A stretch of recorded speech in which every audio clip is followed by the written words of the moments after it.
आता आपण पाहणार आहोत धन ऋण व शून्य कार्यासंबंधीचे प्रयोग कोणकोणते आहेत ते आपण या पाठाच्या दरम्यान पाहणार आहोत. आता इथे सांगितलं एका प्लास्टिकचा कप घ्या व त्याच्या खालच्या बाजूस मध्यभागी एक छिद्र पाडा. आता अशा प्रकारे एक जो प्लास्टिकचा जो कप आहे तो घेतला आहे आणि त्याच्या जो खालच्या बाजूला असं एक मध्यभागी काय पाडलं आहे, एक छिद्र पाडलेलं आहे दिसतंय. या छिद्रातून एक लांब दोरा दुहेरी म्हणजे त्या छिद्रातून एक लांब दोरा दुहेरी ओवून घ्या व दोन्ही मोकळ्या टोकांना एक एक नट बांधा. आता त्यांनी सांगितले की याच्या छिद्रामधून एक लांब दोरी घ्यायची आहे आणि त्याला एक एक असं नट टाकायचं आहे. अशा प्रकारचे 2 नट घ्यायचे आहेत की बघा याच्यातून आधी दोरी टाकून घ्यायची आणि त्या दोरीच्या ज्या कडा आहेत त्या दिसत आहे, या 2 कडांना एक लोखंडी काय टाकायचे आहेत बघा, इथे नट टाकायचे. एक नट कळतंय की जे एक लोखंडाचे जे नट असतात जे आपण इलेक्ट्रिकच्या वायरमध्ये आपण त्याचा फार वापर करतो. मग अशा प्रकारे हे 2 नट आहेत ते दोन्ही मोकळ्या टोकांना एक एक नट अशा प्रकारे बांधून घ्यायचे आहे. आता काय करायचंय पुढे, आकृती अ मध्ये दाखवल्याप्रमाणे कप टेबलावर ठेवून एका बाजूचा नट टेबलाच्या कडेने खाली सोडा. आता त्यांनी सांगितलं आहे की आकृती दाखवल्याप्रमाणे काय करायचं आहे, जो अ मधील आता त्यांनी सांगितलंय की दाखवल्याप्रमाणे कप टेबलावर ठेवून हा जो कप आहे किंवा हा जो ग्लास आहे तो टेबलावर ठेवून एका बाजूचा नट टेबलाच्या कडेने खाली टाकायचा आहे. की अगोदरचा जो एक पहिला नट आहे तो कशात टाकायचा आहे, पाण्यात टाकायचं, त्या कपामध्ये टाकायचं आहे आणि त्या दुसऱ्या बाजूने इथे टेबलच्या खाली टाकायचं आहे. टेबलच्या कडेने अशा प्रकारे आपल्याला खाली सोडायचं आहे. कप पुढे पुढे सरकत जाईल. कारण का सरकत जाईल, कारण तो त्याच्या वजनामुळे जो प्लास्टिकचा कप आहे ना आणि इथे वजन हेवी होत आहे, जड वजन झालेलं आहे आणि म्हणून तो जड वजनाने तो कप काय होत आहे, सरकत आहे. बरोबर. मग कप बघा अशा प्रकारे पुढे पुढे सरकतोय दिसतोय बघा. हा आपला कप अशा प्रकारे कप पुढे पुढे सरकत दिसतोय कारण त्याच्या वजनामुळे तो कप पुढे गेला आहे. म्हणजेच बलाची विस्थापनाची दिशा ही एकच असल्याने इथे काय झालेलं आहे, धन कार्य झालं आहे. म्हणजेच इथे 2 प्रकारचे कार्य वापरले, बल आणि विस्थापन. हे दिशा एकच असल्यामुळे हे कार्य झाले आहे आणि म्हणून या कार्याला आपण काय म्हणणार आहोत, धन कार्य असे म्हणणार आहोत. म्हणजेच इथे थीटा बरोबर 0 कोन होणार आहे. म्हणजेच आकृती ब मध्ये कप पुढे सरकत असताना पट्टी घेऊन अडथळा निर्माण करा. आता त्यांनी सांगितलं की ते पट्टी ठेवायची आहे मध्ये आणि पुन्हा तुम्हाला तसंच प्रयोग करायचा आहे. जो दुसरा नट आहे तो कपातच ठेवायचा आहे. इथे दिसत आहे दुसरा नट कपात ठेवला आहे. मग पुढे सरकत असताना पट्टी घेऊन तो अडथळा निर्माण करा. तर अशा प्रकारे पट्टी मध्ये ठेवायची आहे आणि अडथळा. आता कप पुढे सरकणार नाही कारण आपण मध्ये पट्टी ठेवली आहे, त्याच्यामुळे पट्टीच्या माध्यमातून तिथे काय झालं, याला अडथळा झाला आहे आणि हा कप आहे तो पुढे सरकणार नाही. म्हणजेच तो कोण कसा आहे, ऋण झालाय. म्हणजे तिथे थीटा बरोबर 90 डिग्री झालेला आहे, 90 अंश झालेला आहे. तर अशा प्रकारे बघा आकृती क मध्ये दाखवल्याप्रमाणे टेबलाच्या दोन्ही बाजूला नट सोडून द्या. आता हा तिसरा प्रयोग करायचा आहे की आतमध्ये जो नट ठेवला होता तो जो पहिलाच नट इथे टाकला होता तोच नट परत तुम्हाला टेबलच्या दुसऱ्या बाजूला टोकाला टाकायचा आहे. म्हणजेच एक उजव्या बाजूला आणि एक दुसऱ्या टेबलच्या डाव्या बाजूला ठेवायचा आहे. बघा अशा प्रकारे तो ठेवायचा आहे व दाखवल्याप्रमाणे टेबलच्या दोन्ही बाजूला ते दोन्ही नट सोडून द्यायचे. तर हा प्रयोग देखील अगदी सोपा आहे मुलांना. हा तुम्ही प्रयोग घरी करून पाहू शकता, बघू शकता मोठ्याच्या मदतीने की एक जो कप आहे प्लास्टिकचा त्याला होल पाडून तुम्ही त्याच्या दोन्ही बाजूला नट सोडून पाहू शकता की कशा प्रकारे दोन्ही बाजूला जो नट हा जो सोडून दिला तर आता विस्थापन होणारच नाही. त्यांनी सांगितलं की आता ते विस्थापन होणार नाही, म्हणजे ते बदलणार नाही. बल व विस्थापन लंबरूप आहे. म्हणजेच ते कसे आहे, थीटा बरोबर 180 कोन आहे. म्हणजेच ते कसं आहे की जो बल आहे तो कसा आहे, लंबरूपी आकाराचा आहे. म्हणजेच तो कसा आहे, म्हणजे बल व विस्थापन कसे आहेत, लंबरूप आहेत. म्हणजे थीटा बरोबर 180 कोन इतका आहे. अशा प्रकारे मग सोडवलेली जी उदाहरणं आहेत ती कोणत्या प्रकारची आहेत, त्यांनी ते बघा सांगितले की जर 20 वजनाची वस्तू 10 मीटर उंचीवर घेऊन जाण्यासाठी लागणारे कार्य काढा. तर त्यांनी सांगितले की 20 वजनाची जी वस्तू आहे ती 10 मीटर उंचीपर्यंत जर घेऊन जाण्याचे लागणारे कार्य काढायचं आहे. म्हणजेच त्यांनी ते दिलं आहे की जी बरोबर काय आहे 9.8 मीटर पर स्क्वेअर. म्हणजेच एम बरोबर 20 kg आणि एस आहे 10 m. म्हणजेच आपल्याला ज्या गोष्टी दिल्या आहेत त्या सूत्राच्या माध्यमातून आपण त्या गोष्टी सूत्र घेऊ. त्याआधी आपल्याला माहिती दिली ती माहिती आपण याच्यामध्ये टाकलेली आहे आणि आपल्याला ज्या एककं दिली आहे ते एककं आपण आधी सोडून घेतलेली आहे. म्हणजेच बघा इथे दिले आहे की 20 kg 10 मीटर म्हणजे 9.8 म्हणजेच मीटर पर स्क्वेअर म्हणजेच mg म्हणजे 20 गुणिले 9.8. म्हणजेच काय केलं आहे, बलाची दिशा विस्थापनाच्या विरुद्ध दिशेने असल्याने ऋण चिन्ह घेतले आहे. मग बलाची जी दिशा आहे ती काय आहे, उंचीवर घेऊन जाण्यासाठी लागणारे कार्य काढा. म्हणजेच इथे काय झालं आहे, ऋण कार्य घेतलं आहे. म्हणजेच इथे बल आणि दिशेचे विस्थापन विरुद्ध दिशेने झाल्यामुळे ते सूत्र आलेलं आहे इथे 20 गुणिले 90.8. म्हणजे त्याचा जो गुणाकार करून जो घेतला आहे त्याचं उत्तर किती आलं आहे 196 हे उत्तर आले आहे. मग 196ला कितीला भागलं आहे? W बरोबर FS बरोबर W -96 गुणिले 10. मग या दोघांचा गुणाकार करून म्हणजे 10 मीटर उंचीवर आहे म्हणून याचा गुणाकार केला आहे, समजलं. आणि म्हणून जे उत्तर आलं आहे 1960 ज्वेल इतकं त्याचं उत्तर इथे आलेलं आहे. तर अशा प्रकारे आपण उत्तर इथे समजून घेतलेलं आहे. तर चला आता आपण आपलं हे उदाहरण झालेलं आहे. आता आपण दुसरं पाहणार आहोत की प्रवीणने क्षितिज समांतर दिशेशी 60 अंश कोनातून लावलेला 100 न्यूटन बलामुळे वस्तूचे क्षितिज समांतर दिशेत विस्थापन होत असून 400 ज्वेल एवढे कार्य होत असल्यास वस्तूचे झालेले विस्थापन हे किती असेल. आता त्यांनी सांगितलं आहे की जो प्रवीण आहे तो क्षितिज समांतर दिशेशी किती आहे? 60 अंश कोनातून लावलेलं 100 N बलामुळे वस्तूचे क्षितिज समांतर दिशेत विस्थापन होत असून 400 ज्वेल एवढे कार्य होत असल्यास वस्तूचे झालेले विस्थापन किती असते मुलांना. मग त्यासाठी बघा आपण इथे जी किंमत दिली आहे त्याचे सूत्र दिले आहे त्याच्यामध्ये आपण टाकून घेतलेलं की cos 60 अंश कोन बरोबर 1/2 म्हणजेच 1/2 ते कंस पूर्ण म्हणजे बरोबर थिटा बरोबर 60 अंश आणि ए बरोबर 100 आहे आणि W म्हणजे इथे बघा 400 जे दिलेले आहे म्हणजेच काय दिलेलं आहे जे विस्थापन आहे ते इथे दिलेले आहे. त्याचप्रमाणे त्याची दिशेची 60 अंश कोन इथे दिलेला आहे. अशा प्रकारे आपल्याला जी माहिती दिली आहे जे आपण त्या सूत्रामध्ये टाकून घेतलेले आहेत. आता आपण म्हणून त्यांनी काय केलं आहे की 400 बरोबर 100 गुणिले S गुणिले 1/2 केलेले आहे. तर अशा प्रकारे बघा त्यांनी दिलं आहे की म्हणजे 400 गुणिले म्हणजे इथे जो भागाकार इथे जो गुणाकार होता तो इथे आल्यानंतर तो काय झालेला आहे भागाकार झाला आहे आणि म्हणून हे 0 गेला हे 0 गेला हे 0 गेला राहिले किती आहे की जर याला भाग लावला की 10 1 आणि म्हणून बरोबर 1/2 हे इथे टाकलं आहे.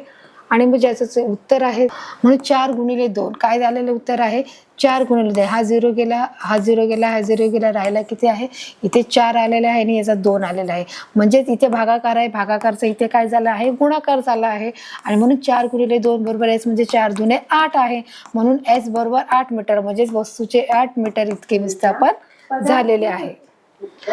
वस्तूचे 8 सेंटीमीटर इतके विस्थापन झालेले आहेत. अशा प्रकारे आपण हे उत्तर इथे सोडवलं आहे की सूत्रामध्ये आपण किमती घालून आपण हे विस्थापन काढलेलं आहे की झालेले विस्थापन किती आहे तर वस्तूचे 8 सेंटीमीटर इतके विस्थापन इथे झालेले आहे. तर अशा प्रकारे उदाहरण आपण सोडवले. आता आपण पाहणार कार्याच्या संबंधित आपण पहिला त्या ऊर्जा म्हणजे काय तसंच मला सुरुवातीला सांगितलं की ऊर्जा म्हणजे काय की ऊर्जा म्हणजे कार्य करण्याच्या क्षमतेला आपण काय म्हणत आहोत ऊर्जा म्हणत आहोत. बघा इथे दिले आहे पदार्थात असलेले कार्य करण्याची क्षमता म्हणजे त्या पदार्थाची काय आहे ऊर्जा आहे. म्हणजे ही देखील तुम्हाला व्याख्या दिलेली आहे. या व्याख्यानुसार आपण पाहणार आहोत की कशा प्रकारे कार्य आणि ऊर्जेची एककही समान आहेत. जर कार्य आणि ऊर्जेची एककही समान आहेत म्हणजे SI पद्धतीत एकक जूल व CGS पद्धतीमध्ये एकक अर्ग आहे. जसं आपण अर्ग आणि जूल देखील पाहिलं की SI पद्धतीमध्ये जे एकक आहे ते कसं आहे जूल व CGS पद्धतीमध्ये देखील जे एकक आहे ते कसं आहे अर्ग प्रमाणामध्ये आपल्याला आढळत आहे.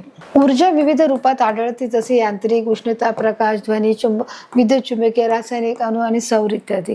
तसं मी तुम्हाला सांगितलं की ऊर्जा म्हणजे ऊर्जेचे देखील 2 प्रकार पडते एक गतीची ऊर्जा आणि एक स्थितीज ऊर्जा. मग ऊर्जा ही विविध रूपामध्ये आपल्याला आढळत असते. कोणत्या कोणत्या रूपामध्ये बघा यांत्रिकीमध्ये ते दिलं आहे ही यांत्रिकीमध्ये आढळते उष्णतेमध्ये आढळते प्रकाशामध्ये ध्वनीमध्ये विद्युत चुंबकीयमध्ये रासायनिकमध्ये अणुमध्ये आणि सौरमध्ये या सर्वांचा देखील मुलांना आपण अभ्यास घेतलेला आहे की बाबा गतीची ऊर्जेमध्ये देखील जो आपला पाठ होता आहे तर 7वीच्या विषयामध्ये आपण पाहिलेलं आहे की जी ऊर्जा आहे कार्य करण्याच्या क्षमतेला आपण ऊर्जा म्हणतो. मग ही ऊर्जा विविध रूपात आढळते म्हणजेच ती यांत्रिकी म्हणजे यंत्राच्या माध्यमात देखील आपल्याला ऊर्जा आढळते. उष्णता म्हणजे जी सोलार सिस्टम आहे त्याच्यामध्ये आढळते. प्रकाश आहे की जे लाईट आहे त्याच्यामध्ये आढळते. ध्वनी आहे की ध्वनीच्या माध्यमातून देखील जे आपल्याला ती ऊर्जा आढळते. विद्युत चुंबकामध्ये देखील ऊर्जेचा वापर होत आहे. रासायनिक क्रियेमध्ये देखील होत आहे. जे अणुऊर्जा जे अणुबॉम्ब जे बनवण्यासाठी होत आहे आणि सौर ऊर्जा त्याच्यासाठी देखील होत आहे. तर अशा प्रकारे बघा जे ऊर्जा आहे हर एक प्रकारे कार्य करते. म्हणजे बघा ही सर्व प्रकारची जी ऊर्जा तुम्हाला इथे चित्रात दिसत आहे बघा ही जी ऊर्जा आहे कशा प्रकारे विद्युत ऊर्जा आहे उष्णता ऊर्जा आहे बघा ही सोलर सिस्टम आहे लाईटीमध्ये ऊर्जा आहे ध्वनीमध्ये ऊर्जा आहे रासायनिक ऊर्जा आहे अणुऊर्जा आहे त्याचप्रमाणे सौर ऊर्जा ही अशा प्रकारे सोलार सिस्टममधली ऊर्जा आहे. त्या सगळ्या चित्रीकरणाच्या माध्यमातून पाहिलं आहोत की यात यांत्रिक ऊर्जेचे 2 प्रकार होतात. मग आता याच्यात पण सांगितलं की जी यांत्रिक ऊर्जा आहे त्याचे देखील अशा बघा त्याचे देखील ते 2 प्रकार पडले. सौर ऊर्जा कोणकोणती ते पण पाहिलं आहे. मग बघा सांगितलं की गतीची ऊर्जा आणि स्थितीज ऊर्जा बघा इथे जो दिलेला आहे यांत्रिक ऊर्जा आहे, त्याचे उत्तर त्याचे 2 प्रकार पडतात. एक गतिज ऊर्जा आहे आणि दुसरी आहे स्थितिज ऊर्जा. हे देखील मी तुम्हाला सुरुवातीला सांगितलं होतं की ऊर्जेचे देखील 2 प्रकार पडतात. एक गतिज आहे आणि एक स्थितिज आहे. मग गतिज म्हणजे ज्या वस्तू गतिमान असतात त्याला गतिज ऊर्जा म्हणतात, आणि ज्या वस्तूमध्ये जे अवस्थेमध्ये आढळतात, ज्या स्वरूपामध्ये आढळतात, ज्या वस्तूमध्ये ऊर्जा साठवलेली असते त्याला आपण स्थितिज ऊर्जा असं देखील म्हणतो. आता या उदाहरणाच्या माध्यमातून आपण पाहणार आहोत गतिज ऊर्जा म्हणजे काय. बघा की वेगवान चेंडू जर स्टंपवर आदळल्यास स्टंप हलतात. जो वेगवान चेंडू आहे जर चेंडू जर त्या स्टंपला लावला तर चेंडू काय होतात, व्हायब्रेट होतात, ते हलतात. आणि ते हल्ल्या गेल्यामुळे इथे तुम्हाला एका उदाहरणाच्या माध्यमातून जर वेगवान जो चेंडू आहे तो स्टंपवर आदळल्यास स्टंप हलतात, म्हणजेच काय होत आहे, ते व्हायब्रेट होतात. की जर एखादा वेगवान जर चेंडू मारला गेला आणि तो जर स्टंपवर पडला तर काय होणार आहे, स्टंप हलणार आहे, तो हादरे बसणार आहे, म्हणजेच तो काय होणार आहे, व्हायब्रेट होणार आहे, म्हणजेच गतिमान होत आहे. म्हणजे त्याचा अर्थ काय होत आहे, आपल्या शास्त्रीय भाषेमध्ये तो गतिमान होत आहे. म्हणजेच किंवा कॅरमच्या जे स्ट्रायकरने जर सोंगटीला गती देता येत असेल तर त्या गोटीवर गोटी आदळून स्थिर गोटीला देखील गती देते आहे. म्हणजे त्याने मग दुसरं उदाहरण घेतलं आहे, एक क्रिकेटचं उदाहरण घेतलं आहे की जेणेकरून जर एखादा मोठा जर बॉल मारला तर तो बॉल मोठ्या स्पीडने मारला तर तो कुठे समजा स्टंपला लागला तर स्टंप हलणार आहे, म्हणजेच तो गतिमान होणार आहे, म्हणजेच तो गतिमान होतात. त्याचप्रमाणे एखाद्या स्ट्रायकरने एखाद्या सोंगटीला जर मारलं किंवा त्याला गती दिली तर तो काय होणार आहे, तो देखील गोटीवर मारला असं आदळून ती स्थिर गोटी देखील ती काय होणार आहे, गती मिळणार आहे. म्हणजे त्या गोटीला देखील काय मिळणार आहे, ती गतिमान होणार आहे. मग अशा प्रकारची ही 2 उदाहरणं आपण इथे पाहिलेली आहेत की 2 गती. बघा की कशा प्रकारे स्टॅम्पला मारल्यावर ते देखील काय होणार आहे, कंप पावणार आहे, त्याला हादरे बसणार आहेत. आणि जे स्ट्रायकरने जे एखादी जी गोटी मारली आहे ती देखील गोटी काय होणार आहे, जी स्थिर गोटी आहे ती देखील काय होणार आहे, कंप पावणार आहे. मग समजा ती स्ट्रायकरची गोटी असू दे, कॅरमची गोटी असू दे किंवा ह्या गोट्या असू देत, वरील उदाहरणावरून असे लक्षात येते की गतिमान वस्तू स्थिर वस्तूवर आदळल्यास स्थिर वस्तू देखील काय होते, गतिमान होत आहे. म्हणजे जी एखादी वस्तू आहे किंवा वरील उदाहरण असे आपल्याला लक्षात येते काय येते की गतिमान वस्तू स्थिर वस्तू, जी गतिमान वस्तू आहे ती स्थिर वस्तूवर आदळल्यास स्थिर वस्तू देखील काय होत आहे, गतिमान होत आहे. मग तो क्रिकेटचा जो स्टॅम्प असू दे, त्याचप्रमाणे कॅरमचे जी सोंगटी असू दे, त्याचप्रमाणे ह्या गोट्या असू दे, ही तिन्ही जी उदाहरणं आहेत ती उदाहरणं कसली आहेत, ऊर्जेची आहे. म्हणजेच त्याच्यामध्ये काय येत आहे, गतिज ऊर्जा. कारण वस्तू कशी आहे, गतिमान वस्तू आहे, मग गतिमान वस्तू त्याच्यामध्ये जे रूपांतरित होत असते, म्हणजे जी वस्तू स्थिर आहे त्या वस्तूला ती गतिमान करते, म्हणजे ती गतिमान होत आहे. पदार्थाच्या गतिमान अवस्थेमुळे पदार्थास प्राप्त झालेल्या ऊर्जेस गतिज ऊर्जा असे म्हटले जात आहे. बरोबर. आता त्यांनी पदार्थाच्या गतिमान अवस्थेमुळे पदार्थास प्राप्त झालेल्या ऊर्जेस गतिज ऊर्जा म्हणजे होतं. त्यांनी एक प्रकारे गतिज ऊर्जाची इथे डेफिनेशन इथे सांगितलेली की गतिज ऊर्जा म्हणजे काय आहे, त्या पदार्थाच्या गतिमान अवस्थेमुळे जे एखादी जी पदार्थाची जी अवस्था आहे ती कशी आहे, गतिमान आहे. मग गतिमान अवस्थेमुळे पदार्थास प्राप्त झालेल्या ऊर्जेस आपण काय म्हणत आहोत, गतिमान ऊर्जा म्हणत आहोत. म्हणजे एखादा तो बॉल असू दे, एखादा तो स्टंप असू दे किंवा एखादा स्टंप असू दे, दोन्ही वेळेला काय मिळत आहे, ऊर्जा मिळण्याचं हे काम होत आहे. एखाद्या बलाने एक वस्तू दूर अंतरास विस्थापित करण्यासाठी केलेले जे कार्य म्हणजेच त्या वस्तूने मिळवलेली गतिज ऊर्जा होय. आता त्यांनी सांगितले की जे एखाद्या बलाने एक वस्तू दूर अंतरातून विस्थापित केली आहे, म्हणजेच आपण काय केलं आहे, तो बॉल मारला आहे आणि तो बॉल दूर अंतरावरती बाहेर टाकलेला आहे, म्हणजेच त्या वस्तूने मिळवलेली काय आहे, ही एक गतिज ऊर्जा. म्हणजे बॉल जो आहे तो बाउंड्रीच्या बाहेर गेला आहे, 6 मारला आहे, 4 मारला आहे, म्हणजेच तो बाउंड्रीच्या बाहेर गेला आहे, म्हणजेच त्या वस्तूने काय केलेलं आहे की ती वस्तूने मिळवलेली ही काय आहे, गतिज ऊर्जा आपण त्याला म्हणू शकतो. बरोबर आहे. हे आपल्या इथं जे पूर्ण क्लिअर झालेलं आहे. गतिज ऊर्जा बरोबर कार्य, म्हणूनच K.8 बरोबर F/S आहे. मग गतिज ऊर्जा बरोबर कार्य म्हणजे गतिज ऊर्जेचे ते बघा सूत्र झालेले आहे. ते सूत्र कोणत्या प्रकारचे बघा इथे पाहणार आहोत की अशा प्रकारे त्यांनी सूत्र द्यायला की गतिज ऊर्जेचे जे समीकरण आहे त्यात आपण इथे पाहणार आहोत. समजा M वस्तूची एक वस्तू स्थिर अवस्थेत असून लावलेल्या बलामुळे त्यांनी सांगितलेलं आहे ती गतिमान झाली आहे, म्हणजेच U हा तिचा आरंभिक वेग आहे. त्या वस्तूवर F एवढे बल लावल्याने त्या वस्तूवर A एवढे त्वरण निर्माण झाले व T कालावधीनंतर तिचा अंतिम वेग हा V झाला आहे. या कालावधीत तिचे झालेले विस्थापन कसे आहे, S आहे. बघा आता आपण इथे समजून घेणार आहोत की समजा M वस्तूची वस्तुमानाची एक वस्तू जर स्थिर अवस्थेमध्ये आहे, तर एम वस्तुमानाची जी वस्तू कशी आहे ती स्थिर आहे, म्हणजे ती हललेली नाही आहे. म्हणजेच आज स्थिर अवस्थेत असून लावलेल्या बलामुळे ती गतिमान झाली. पण एखादी लावलेलं बळ आहे, म्हणजे त्याप्रमाणे जी बॅट आहे ती स्थिर आहे, परंतु बळ टाकल्यामुळे ती बॅट काय झाली आहे, गतिमान झालेली आहे. म्हणजेच तिचा आरंभिक वेग आहे हा, म्हणजे यू हा काय आहे, तिचा आरंभिक वेग आहे. ज्या वस्तूवर एफ एवढे बल लावल्याने त्या वस्तूत ए एवढे त्वरण निर्माण झाले, आणि अशा प्रकारे त्याच्यामध्ये काय झालंय, त्वरण निर्माण झाले. टी कालावधीनंतर तिचा अंतिम वेग हा व्ही झालाय. मग अंतिम वेग आपला झाला आहे, मागच्याच पाठामध्ये अंतिम वेग हा कसा असतो, व्ही मध्ये दर्शवला जातो. मग या कालावधीत तिचे झालेले विस्थापन कसे आहे, एस आहे. म्हणून वस्तूवर झालेले जे कार्य आहे मग ते कसे मांडणार, डब्ल्यू बरोबर एफ गुणिले एस या माध्यमामध्ये मांडणार आहोत. म्हणजेच इथे न्यूटनच्या दुसऱ्या नियमानुसार एफ बरोबर एम ए हा पहिला नियम, जे एस बरोबर U2 प्लस 1/2 ए2 वर्ग, परंतु आरंभिक वेग कसा असतो, 0 असल्याने यू बरोबर 0 आहे. तर अशा प्रकारे आपण हे ऊर्जेचे समीकरण इथे पूर्ण केलेले आहे. म्हणजेच म्हणून एस बरोबर ओ अधिक 1/2 ATचा वर्ग आहे. तर अशा प्रकारे बघा इथे पुढे अजून त्यांनी टाकलेलं आहे की म्हणून एस बरोबर 1/2 A2 वर्ग आहे, म्हणजे 1/2 गेला, मग इथे राहिला 1/2 AT वर्ग, ओ निघून इथे गुणाकारचा भागाकार झाला म्हणजे 0 गेला. म्हणून डब्ल्यू बरोबर एम ए गुणिले 1/2 AT वर्ग हे समीकरण 1 व 2 वरून डब्ल्यू बरोबर 1/2 एम ए कंसात A2 चा वर्ग बघा. तर अशा प्रकारे हे न्यूटन 3 दिलेले आहे, न्यूटन 1, 2 आणि 3. आता न्यूटनच्या गतिविषयीच्या पहिल्या समीकरणावरून त्यांनी सांगितलेलं आहे, आपण समजून घेणार आहोत. बघा न्यूटनच्या गतिविषयीचा जो पहिला समीकरण काय पाहणार आहोत, व्ही बरोबर यू अधिक AT म्हणून व्ही बरोबर ओ अधिक AT म्हणून व्ही बरोबर AT म्हणून व्ही वर्ग बरोबर AT वर्ग म्हणून चौथा, आणि म्हणून डब्ल्यू बरोबर 1/2 MV वर्ग. समीकरण 3 व 4 वरून त्यांनी सांगितले, आपण वर पाहिलेच आहे की गतीची ऊर्जा बरोबर काय आहे, कार्य आहे. आपण पाहिले की की गतीची ऊर्जा बरोबर काय आहे, कार्य आहे. म्हणून के डॉट ई बरोबर डब्ल्यू म्हणून के डॉट ई बरोबर 1/2 MV वर्ग येत आहे. तर अशा प्रकारे न्यूटनच्या गतिविषयीचं पहिले समीकरण अशा प्रकारे त्यांनी इथे समीकरणाच्या माध्यमातून इथे तुम्हाला क्लिअर केलेले आहे. आता आपण इथे उदाहरणाच्या माध्यमाने पाहणार आहोत की 250 ग्रॅम वस्तुमानाचा दगड 2 मीटर पर सेकंड या वेगाने उंचावरून खाली पडत असेल तर त्यामध्ये किती गतीची ऊर्जा असेल. आता हे तुम्हाला उदाहरण दिलेलं आहे की बघा की 250 ग्रॅम वस्तुमानाचा दगड म्हणजे किती आहे, 250 ग्रॅम आहे, म्हणजेच किती आहे, पाव किलो आहे.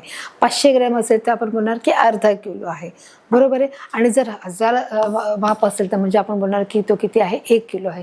मग इथे त्याने 1000चा जो पाव भाग आहे म्हणजे 250 ग्रॅम वस्तुमानाचा दगड आहे, 2 मीटर पर एस या वेगाने तो काय आहे, उंचावरून खाली पडला आहे. म्हणजे त्याची जी गतीची ऊर्जा किती आहे, म्हणून आपण बघा सूत्रामध्ये माहिती घेतलेली आहे आणि ते टाकलेली आहे की वस्तुमान एम बरोबर 250 ग्रॅम बरोबर 250 ग्रॅम म्हणजे इथे दिले 1000 आहे, म्हणजे किती 1 किलोला 1000 आहे ना, म्हणून इथे 250 ग्रॅम हे पाव किलो आहे. म्हणून त्याचा आपलं भागाकार केला तर उत्तर किती आलेलं आहे, 25 kg आलेलं आहे. म्हणजेच वेग व्ही 2 मीटर पर एस म्हणजेच गतीची ऊर्जा बरोबर के पॉईंट ए बरोबर 1/2 बरोबर. मग गुणिले काय आहे, एम व्ही वर्ग हे सूत्र आहे. म्हणून के डॉट ई बरोबर 1/2 गुणिले 0.25 गुणिले 22 दिलेलं आहे. तर अशा प्रकारे इथे त्यांनी बघा भागाकाराचं परत गुणाकार केलेला आहे आणि मग 0.25 गुणिले इथे 2ने त्याला गुणून त्याचं जे उत्तर आहे 0.5 हे उत्तर आलेलं, 5 दुने 25 आलेलं आहे. बघा गुणाकार केला तर 25 गुणिले 2 किती उत्तर आहे, 5 दुने 25 उत्तर आलं आहे. म्हणजेच 5चा इथे त्यांनी काय दिलं आहे, 5 अशा प्रकारे बघा आपण हे उत्तर पाहिलं की 25 गुणिले 2 याचा जो गुणाकार आहे तो आलेला आहे 50, परंतु त्याचा इथे 0 पॉईंट असल्याचा पॉईंट आपण इकडे घेतला आहे म्हणून 0 पॉईंट इथे 5 जूलमध्ये हे उत्तर आलेलं